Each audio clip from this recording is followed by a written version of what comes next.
Pavarësisht hyrjes në fuqi të ligjit për çmimin e unifikuar të barnave më një shkurt, në teren nuk po zbatohet.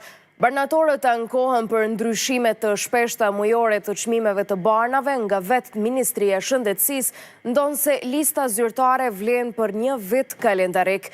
Kjo ka krijuar paqartësi dhe mosbesim si tek farmaceutistët, ashtu edhe nga qytetarët.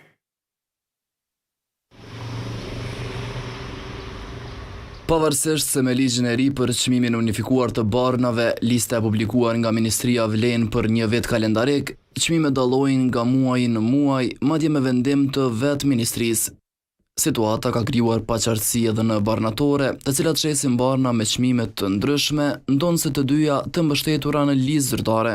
Një farmaci këtë muaj mundet të më furnizu me çmim të nivelizuar të Ministrisë së Shëndetësisë, me kosto përëndzojmë të qitjes një produkti me 18 euro për shembull. Muajin e ardhshëm, i njëjti produkt mundet me ardhë me 14 euro me vendim të ministrisë, domethënë. Çka i bie që kompania që na furnizon neve nuk na përgjigjet, domethënë.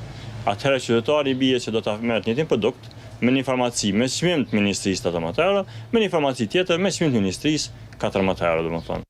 E fajin, sipas odës së farmacistëve, ka vetë ministria.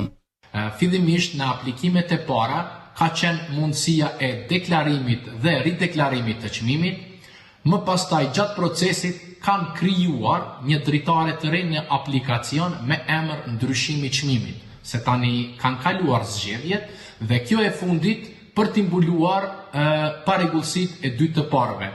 Kjo thonë se po ndikon që vendi të ketë edhe mungesë të barnave. Komisioni për përcaktimin e çmimeve nuk ka kapacitet për t'i trajtuar gjitha këto lëndë të cilët i ngarkon pa nevojë Ministri i Shëndetësisë në detyrë. Sidoqoftë ligji i ri që unifikon çmimin e barnave u bë plotfuqishëm nga një shkurti i këtij viti, por që i cili ende po gjen vështirësi në zbatim.